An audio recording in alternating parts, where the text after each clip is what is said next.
जय श्री राम। मोदी जी को जय श्री राम।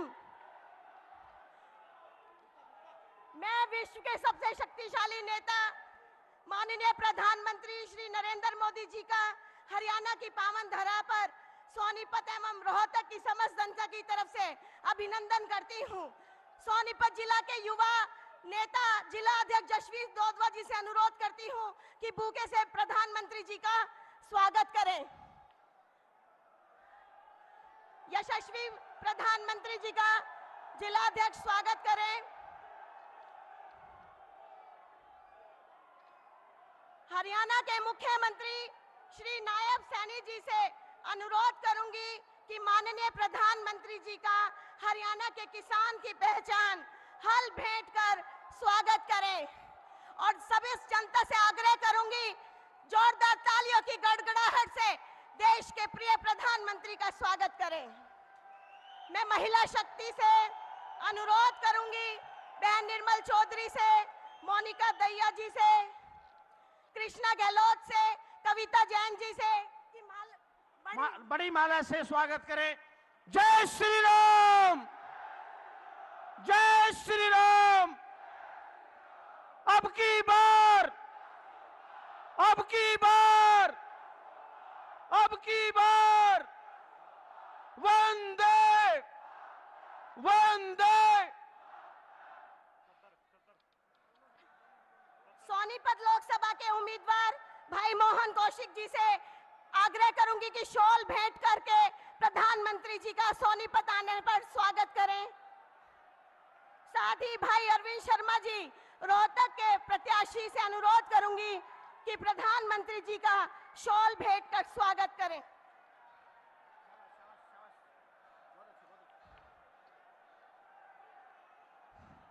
भारत माता की। अब की बार 400 पार, अब की बार फिर एक बार, फिर एक बार। मैं हमारे बीच में उपस्थित बहुत ही आदरणीय, सादगी और कोमल स्वभाव के धनी हरियाणा के लोकप्रिय नेता नायब सैनी जी, हमारे मुख्यमंत्री जी को मंच पर आमंत्रित करती हूं कि वो आए और अपना ओजस्वी संबोधन करे और सभी से अनुरोध है तालियों के साथ और भारत माता की जयकारों के साथ उनका स्वागत करें। भारत माता की। आदरणीय नायब सैनी जी।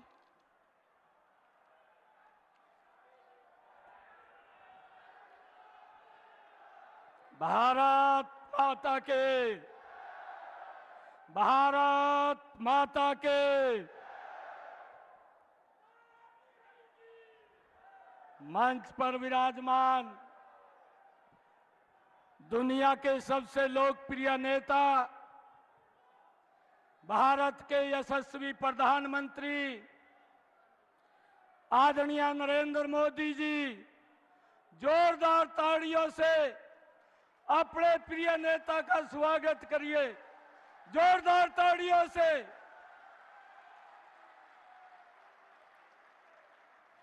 आज का दिन हम सब के लिए ऐतिहासिक है।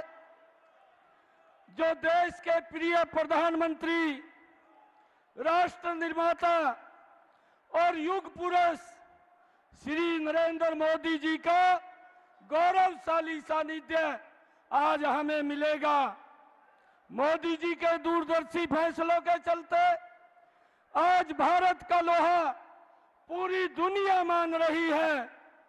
चाहे अयोध्या में भगवान श्री राम के मंदिर के निर्माण की बात हो, चाहे अनुच्छेद 370 को निरस्त करने की बात हो, चाहे 3 तलाक को रोक हो, आतंकवाद पर सर्जिकल स्ट्राइक हो, 1 रैंक 1 पेंशन हो, 55 करोड़ देश के नागरिकों को आयुष्मान भारत का लाभ हो, ऐसी ऐसी योजनाएं आदरणीय प्रधानमंत्री नरेंद्र मोदी जी के नेतृत्व में इन 10 वर्षों में मैं देखता था। इस क्षेत्र में हमारी माताएं बहनें 2-2 किलोमीटर से 2014 से पहले सर के ऊपर मटका रख करके पीने का पानी लेकर के आती थी, परंतु आदरणीय नरेंद्र मोदी जी की नीतियों के कारण आज हर घर के अंदर नल और स्वच्छ जल पहुंचा करके अपनी माताओं बहनों को आज पानी लाने की दूर से आवश्यकता नहीं है। ये कार्य ये हमारे यशस्वी प्रधानमंत्री जी ने इन 10 वर्षों के अंदर किया है। आदरणीय मोदी जी की ही अगुवाई में आज भारतीय जनता पार्टी देश की ही नहीं विश्व की सबसे बड़ी पार्टी भाइयों भारतीय जनता पार्टी बनी है। ये संभव हुआ है। मैं आदरणीय प्रधानमंत्री जी का आज इस पवित्र भूमि पर, आज सोनीपत के इस गोहाना की ऐतिहासिक भूमि पर पधारने पर मैं बहुत बहुत स्वागत और धन्यवाद करता हूं। मुझे यह केवल भारतीय जनता पार्टी में संभव है कि एक छोटा परिवार का बालक और एक गरीब परिवार का बालक आज चाहे मनोहर लाल जी के रूप में है और चाहे मुझे इस प्रदेश के प्रमुख के रूप के में बैठाने का काम आदरणीय एक छोटे से कार्यकर्ता को आदरणीय नरेंद्र मोदी जी ने किया है। मुझे गर्व है कि साल 2014 में हरियाणा की बागडोर संभालने के साथ ही मनोहर लाल जी ने यह संकल्प लिया था कि हरियाणा को नंबर 1 राज्य बनाएंगे। 2014 से पहले हरियाणा में चारों तरफ भ्रष्टाचार का बोलबाला था। हरियाणा पूरे देश में पर्ची और खर्ची और नौकरियों की बोली के लिए बदनाम था। बिना पैसे और सिफारिश कोई नौकरी नहीं मिलती थी, इसलिए बच्चे बहुत पिछड़ रहे थे। मनोहर सरकार की पारदर्शी नीतियों के चलते और हरियाणा के गरीब युवाओं को मेरिट के आधार पर नौकरियां आज मिल रही है। आज गरीब व्यक्ति का, आज युवाओं का भी एक बड़ा विश्वास आज इन 10 वर्षों में आपकी सरकार के प्रति बड़ा है। मुझे खुशी है हरियाणा सरकार द्वारा किए गए सुधारों के चलते आज सरकारी सेवाओं व योजनाओं का लाभ घर बैठे मिल रहा है। युवाओं को सरकारी नौकरी के लिए न तो सिफारिश ढूंढनी पड़ती है और न ही जमीनें बेचनी पड़ती हैं। आज पारदर्शी आधार के ऊपर घर बैठे ही लोगों को नौकरी मिल रही है। मैं धन्यवाद करूंगा। आज हम सबको आदरणीय प्रधानमंत्री जी का मार्गदर्शन प्राप्त होगा। आज इतनी भारी संख्या के अंदर आदरणीय प्रधानमंत्री जी को हम सब सुनने के लिए आए हैं। मैं आज पुनः गोहाना की इस ऐतिहासिक भूमि पर पधारने पर मैं आदरणीय प्रधानमंत्री जी का बहुत बहुत स्वागत और धन्यवाद करता हूं और एक विश्वास दिलाता हूं कि हरियाणा ने आज आपके नेतृत्व में जो पिछले 10 वर्षों में आपने गरीब के लिए काम किया है, आपने महिला के लिए काम किया है, आपने किसान के लिए काम किया है, आपने युवाओं के लिए काम किया है। आज जब मैं 10 वर्ष के बाद देखता हूं कि आज युवा के अंदर भी जोश है, आज किसान भी मजबूत हुआ है, आज महिला सशक्त हुई है, आज गरीब के चेहरे पर मुस्कान लाने का काम इन 10 वर्षों में आपकी सरकार ने किया है। आज जब चारों तरफ ये इतना बड़ा वातावरण आपकी सरकार के प्रति बना है तो आज हरियाणा प्रदेश के जन जन ने ये संकल्प लिया है, एक एक वोट कमल के फूल के ऊपर दे करके आदरणीय प्रधानमंत्री जी 10 के 10 कमल के फूल खिला करके तीसरी बार देश की बागडोर आपको सौंपने का काम ये हरियाणा के लोग करेंगे। आज हरियाणा के अंदर 11 कमल के फूल खिलेंगे, 10 लोकसभा और 1 विधानसभा का कमल का फूल खिला करके आपके पास भेजने का काम करेंगे। मेरा आप सब इतनी भारी संख्या में जो आए हैं, हम सब आज से ही आदरणीय प्रधानमंत्री जी के उस मंत्र को लेकर के एक एक घर के अंदर जा करके भाइयों कमल का फूल खिलाने का काम करेंगे। 10 की 10 लोकसभा की सीटें आपकी झोली में डाल करके हरियाणा प्रदेश के लोग अहम भूमिका आपको तीसरी बार प्रधानमंत्री बनाने में करेंगे। आप यहाँ पर पधारे हैं, मैं पुनः आपका यहाँ पधारने पर हरियाणा की तरफ से बहुत बहुत स्वागत और धन्यवाद करता हूँ। इन्हीं शब्दों के साथ जय हिंद, जय भारत, जय भारत माँ। जय श्री राम, जय श्री राम। तप, त्याग, तपस्या के प्रतीक मैं विश्व के सबसे शक्तिशाली नेता मां भारती के सच्चे सपूत, माताओं के दुलारे, बहनों के प्यारे, बेटियों के रक्षक, हिंदुस्तान को विश्व में सिरमौर बनाने वाले, भारत को विश्व की नई विकास की ऊंचाइयों देकर जगत गुरु बनाने वाले, जन जन के प्रिय नेता, जिनकी नीतियों का पूरा विश्व कायल है, भारत के यशस्वी एवं लोकप्रिय प्रधानमंत्री माननीय नरेंद्र भाई मोदी जी को बहुत ही सम्मान के साथ समस्त हरियाणा की जनता की राम नाम के साथ न्योता देती हूं कि आए और अपना संबोधन दे। मिट्टी में मिला दो, जुदा हो नहीं सकता, इससे ज्यादा तो कोई किसी का हो नहीं सकता। एक बार फिर से मोदी की आवाज में आवाज मिला दो, फिर देखो हिंदुस्तान में क्या हो नहीं सकता। मोदी मोदी मोदी मोदी मोदी, जय श्री राम।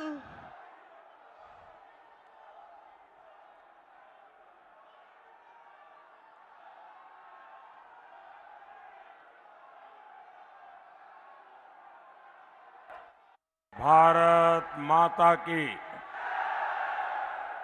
भारत माता की।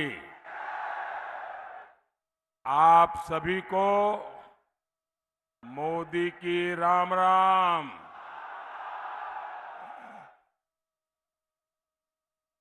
मैं सोनीपत की पवित्र भूमि को प्रणाम करता हूं।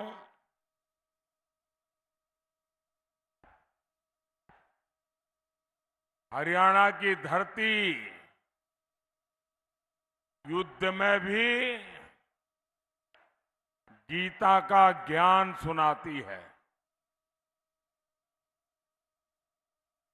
जब मुकाबला सत्य और असत्य के बीच में हो तो विजय सत्य की ही होती है।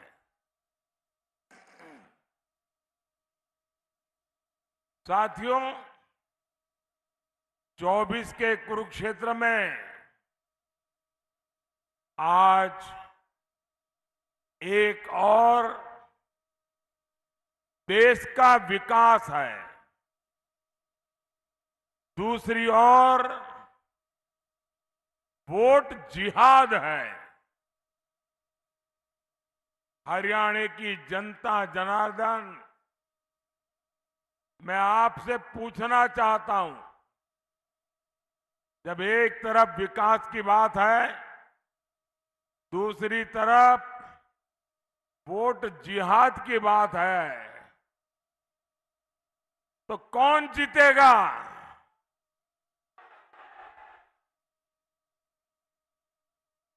आपके जवाब ने तय कर दिया है। फिर एक बार, फिर एक बार, फिर एक बार। तो 4 जून को ये मुत्तूराम की जलेबी का क्या होगा?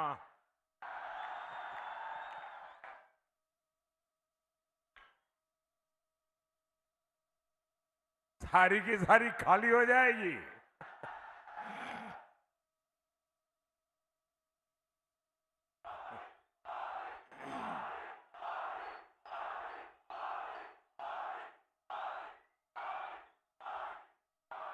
साथियों, कांग्रेस 10 साल से सत्ता से बाहर है और इसलिए पूरी तरह बौखला रही है। इन्हें वो पुराने दिन याद आ रहे हैं जब शाही परिवार रिमोट कंट्रोल से सरकार चलाता था। देश की सारी योजनाएं एक ही परिवार के नाम पर होती थी। एक परिवार के सिवाय कुछ नहीं। योजनाओं के नाम पर देश का पैसा कहां जाता था? ये भ्रष्ट लोगों की तिजोरियों में जाता था। कैसे कैसे घोटाले होते थे। करोड़ों के नहीं, हजारों करोड़ के नहीं, लाखों करोड़ रुपए के घोटाले होते। साथियों, नाम बदलने से असलियत नहीं बदलती है। ये इंडी गठबंधन वाले वही भ्रष्टाचारी और घोटालेबाजों की जमात है। इन्हें किसी भी कीमत पर सत्ता चाहिए। और कीमत क्या है? देश की सुरक्षा,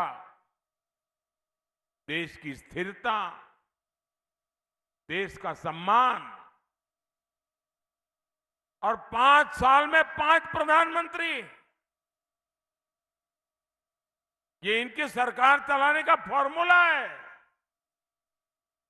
और कल तो इंडिया अलायंस के एक नेता ने मीडिया वालों को भी बताया कि 5 साल 5 प्रधानमंत्री। अब मुझे बताइए भैया, ये 5 साल 5 प्रधानमंत्री से देश का कुछ भला होगा क्या? ये हर साल नया प्रधानमंत्री आएगा तो क्या करेगा? क्या करेगा? 5 साल में 5 प्रधानमंत्री क्या करेंगे? अरे इनसे जरा पूछिए, ये प्रधानमंत्री का पद क्या हमारे मुतराम की जलेबी है क्या? ये देश चलाने की जिम्मेदारी है, ये मिठाई खाने का मौका नहीं है। क्या आप देश को वापस अस्थिरता के उस दौर में जाने देंगे क्या? साथियों, कांग्रेस अब अपने देश विरोधी एजेंडे को भी छिपा नहीं रही है। ये खुलेआम कह रहे हैं, मोदी जी ने 10 साल में जो कुछ भी किया है उसे वो चौपट कर देंगे। यानी चुनाव जीत करके करना क्या है? एक काम, मोदी ने जो किया है उसको उलट देना, उसको चौपट कर देना। यहां तक कहने की इनकी हिम्मत देखिए। इनके एक नेता कह रहे हैं कि जो हमने जम्मू कश्मीर से धारा 370 हटाई, धारा 370 की दीवार हमने कब्रिस्तान में गाड़ दी है। ये कहते हैं कश्मीर में फिर से वो 370 को लगाएंगे, यानी फिर से आतंकवाद को खुली छूट, फिर से कश्मीर में खून खराबा। मैं हरियाणा की वीर धरती से कहना चाहता हूं, कांग्रेस वालों सुन लो, अब कश्मीर में लहराएगा तो केवल हमारा तिरंगा लहराएगा।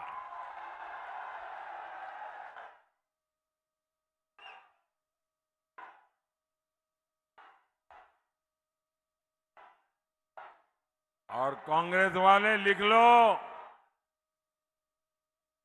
ये मोदी है।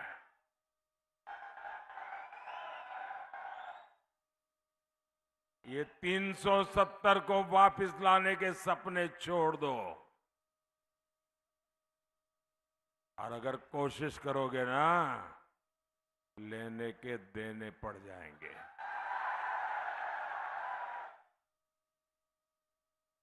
साथियों, आपको याद होगा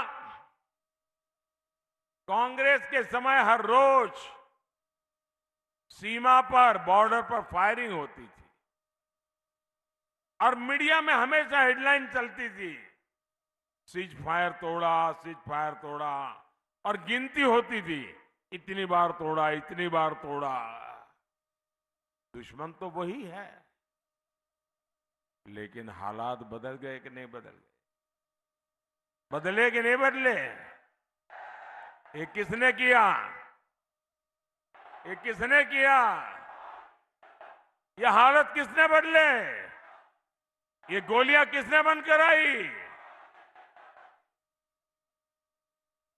ये मोदी ने नहीं, आपके एक वोट ने किया है। आपके एक वोट ने।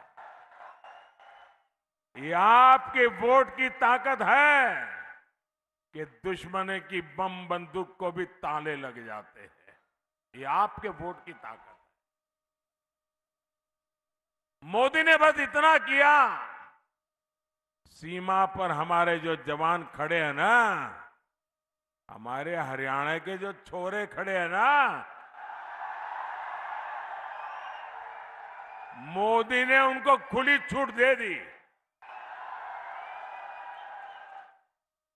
मोदी ने कह दिया, अब गोलियां गिनने की जरूरत नहीं है।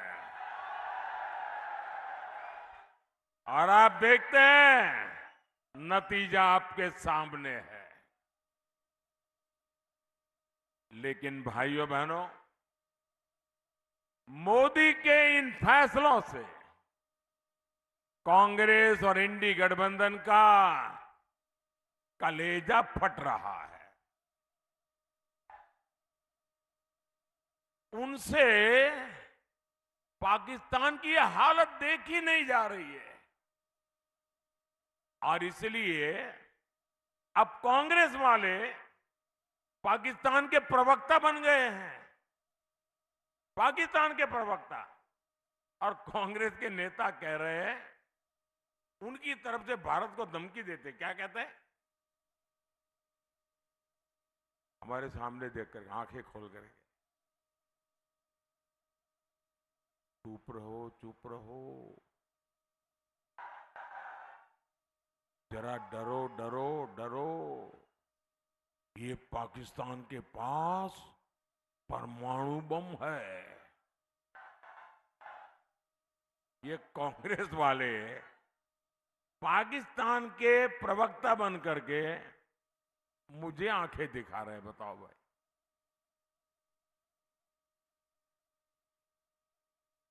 इसका मतलब अभी तक वो मोदी को पहचान नहीं पाए हैं।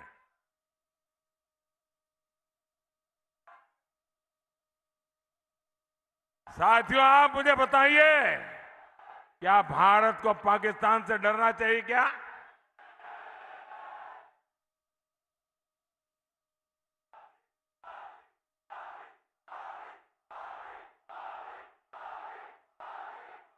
ये मोदी का दौर है।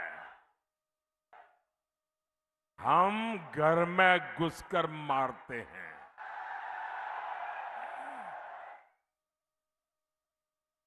कांग्रेस सारे पैतरे केवल तुष्टीकरण के लिए चल रही है। इन्होंने जो घोषणा पत्र बनाया है, वो पूरा का पूरा मुस्लिम लीग वाला घोषणा पत्र है।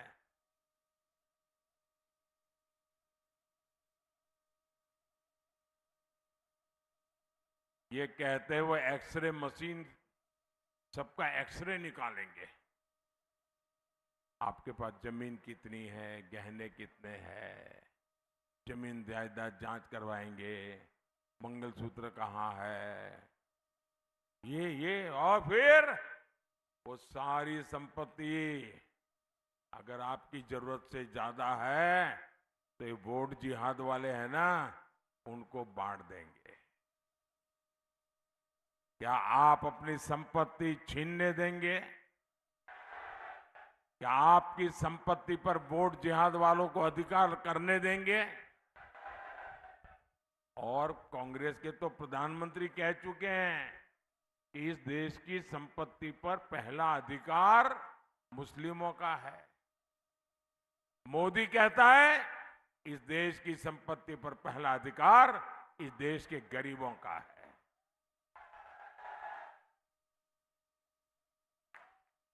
ये लोग आपकी आधी कमाई हड़पने की बात करते हैं।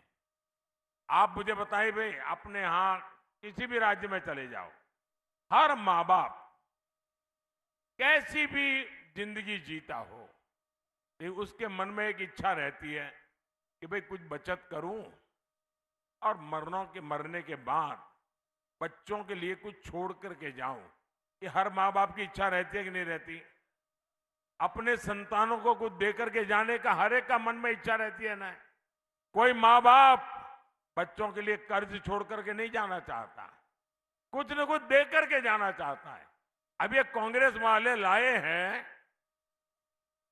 कि आपके मरने के बाद आपकी जो संपत्ति है वो आपके संतानों को नहीं जाएगी, उसमें से आधी, उससे भी ज्यादा ये वो सरकार बनी तो ले लेंगे और बचा हुआ आपके बच्चों को मिलेगा। क्या आपको ये विरासत कर मंजूर है क्या? क्या इसे स्वीकार कर सकते हैं क्या? भाइयों बहनों, बाबा साहब आंबेडकर ने दलितों और पिछड़ों का आरक्षण उसको सुरक्षित किया। जब संविधान सभा में चर्चा चल रही थी तो सबने सर्वसम्मति से तय किया कि धर्म के आधार पर आरक्षण नहीं होगा। सहमति से हुआ। अब ये कांग्रेस वाले बाबा साहब आंबेडकर की पीठ में जुरा पोंक करके, संविधान के लीरे लीरे उड़ा करके ये एससी, एसटी, ओबीसी का जो आरक्षण है वो मुसलमानों को देना चाहते हैं। और ये काम उन्होंने कर्नाटका में शुरू कर दिया। कर्नाटका में क्या किया उन्होंने?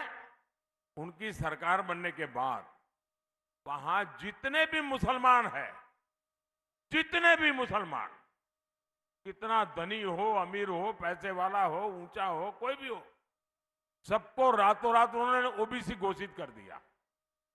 एक कागज पे थप्पा मार के कह दिया सब ओबीसी है।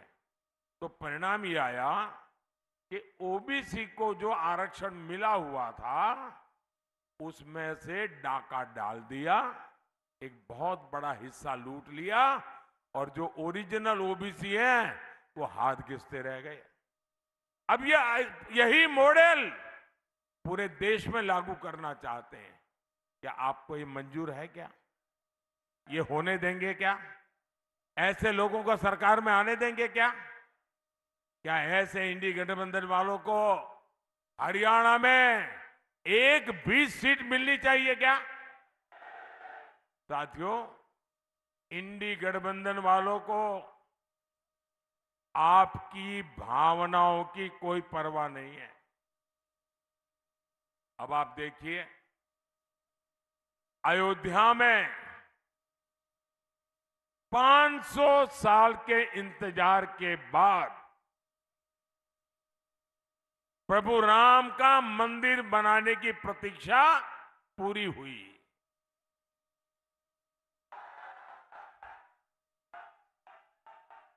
रामलला अपने भव्य मंदिर में विराजमान हुए। आप खुश हुए कि नहीं हुए? आपको खुशी हुई कि नहीं हुई? हर हिंदुस्तानी को खुशी हुई कि नहीं हुई? बोलिए जय श्री राम। अब देश आजाद हुआ, उसके दूसरे दिन ही राम मंदिर बनना चाहिए था कि नहीं बनना चाहिए था? इन्होंने लटकाए रखा, अदालतों में ले गए, अदालतों में भी अड़ंगे डाले। कांग्रेस ने अपने वोट जिहाद वालों को खुश करने के लिए जितनी रुकावटें कर सकते हैं की। उसके बावजूद भी ये राम मंदिर के जो ट्रस्टी हैं वो उदारता पूर्वक उनको निमंत्रण देने गए, उनको न्योता दिया कि प्राण प्रतिष्ठा के कार्यक्रम में आइए। इनकी प्रभु राम के प्रति इतनी नफरत, उन्होंने निमंत्रण को ठुकरा दिया। जिन्होंने रामलला का निमंत्रण ठुकरा दिया, क्या उन्हें आप कोई स्वीकार कर सकते हैं क्या? दूसरी तरफ दूसरा उदाहरण, इकबाल अंसारी नाम के व्यक्ति जो जीवन भर राम मंदिर के खिलाफ अदालत में केस लड़ते थे, उनके पिताजी भी लड़ते थे और बाबरी मस्जिद के लिए लड़ते थे, लेकिन जब अदालत का निर्णय आ गया तो उन्होंने कहा अब मेरी लड़ाई पूरी हो गई।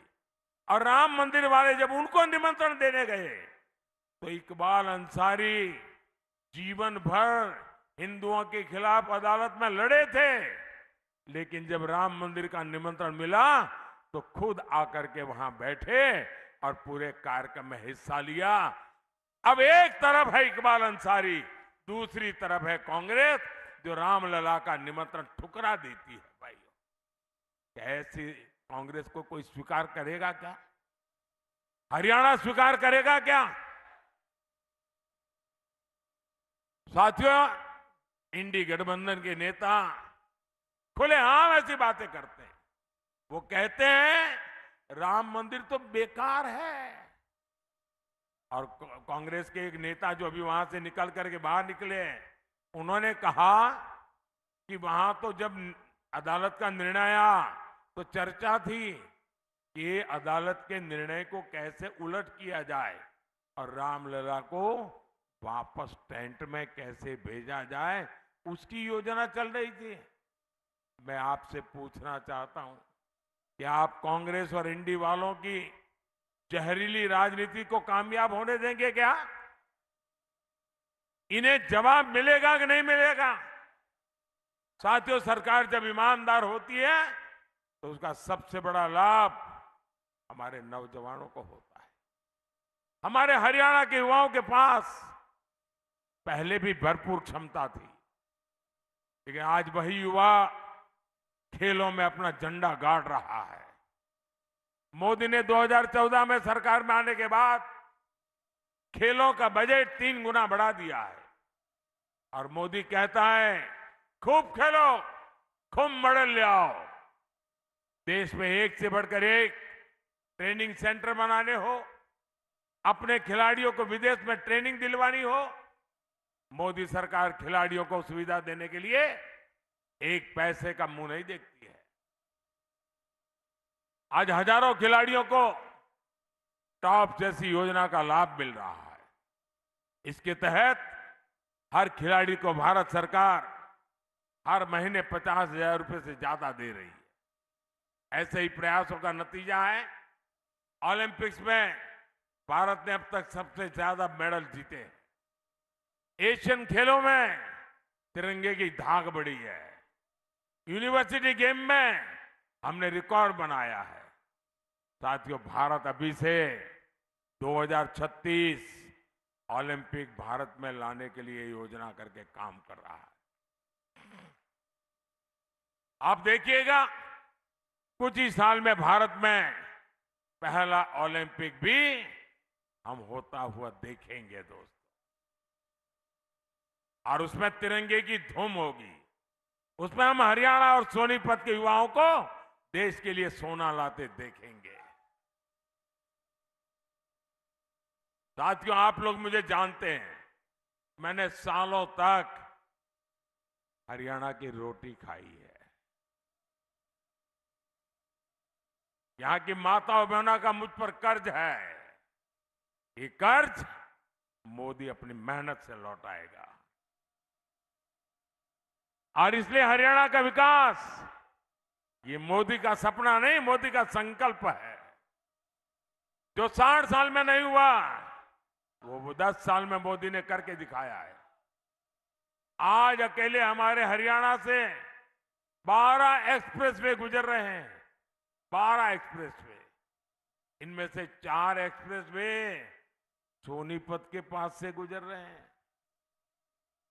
सोनीपत में रेल कोच नवीनीकरण कारखाना बनाए, खरखौदा में मारुति सुजुकी का कारखाना बनाने का प्लांट इस क्षेत्र में रोजगार के नए मौके बनाएगा। जिंद सोनीपत में पीने के पानी की समस्या थी, इसके लिए भाखड़ा से 400 करोड़ रुपए के प्रोजेक्ट मंजूर कर दिया गया है। साथियों, मोदी आपके स्वास्थ्य की भी उतनी चिंता करता है। मोदी ने आयुष्मान कार्ड बनवाकर मुफ्त इलाज की गारंटी भी दी है। मैं ये भी कहना चाहता हूं, 4 जून के बाद मोदी जब तीसरी बार सरकार बनाएगा,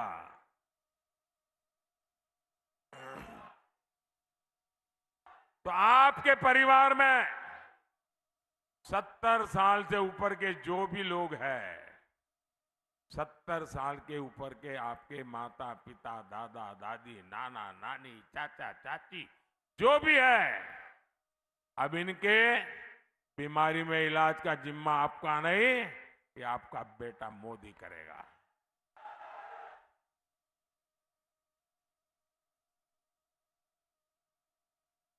बुजुर्ग माताओं बहनों को इलाज की चिंता करने की जरूरत नहीं होगी। साथियों, हमें भारत को मजबूत बनाना है, हरियाणा के सपनों को पूरा करना है। हरियाणा से मोदी को केवल सांसद चाहिए इतना नहीं है, हरियाणा मोदी को हिम्मत, हौसला और आशीर्वाद भी देता है। और सोनीपत से हमारे मोहनलाल बड़ौली जी और रोहतक से डॉक्टर अरविंद कुमार शर्मा जी, 25 मई को उनको दिया गया आपका एक एक वोट सीधा सीधा मोदी के खाते में जाएगा। तो ज्यादा से ज्यादा मतदान कराएंगे, पोलिंग बूथ जीतेंगे। मेरा अनुरोध है, यहां से जाकर के बाद ज्यादा से ज्यादा परिवार में जाइए, ज्यादा से ज्यादा लोगों को मिलिए और कहना मोदी जी आए थे और मोदी जी ने आपको राम राम कहा है। मेरा राम राम पहुंचा देंगे, मेरा राम राम पहुंचा देंगे। बोलिए भारत माता की, भारत माता की। बहुत बहुत धन्यवाद। भारत माता की। मैं आदरणीय प्रधानमंत्री जी का बहुत बहुत धन्यवाद करती हूं और समस्त जनता से और समस्त नेताओं से अनुरोध करूंगी, दोनों हाथ उठाकर मुट्ठी बंद करके जयकारा लगाएंगे, भारत माता की। और मोदी जी को यकीन दिलाएंगे हाथ उठाकर कि 2 नहीं 11 के 11 कमल खिलाकर मोदी जी की झोली में डालने का काम करेंगे। भारत माता की। फिर एक बार मोदी सरकार, समस्त जनता का और सभी नेताओं का मैं हाथ जोड़कर धन्यवाद और अभिनंदन करती हूं। आप सभी यहां पर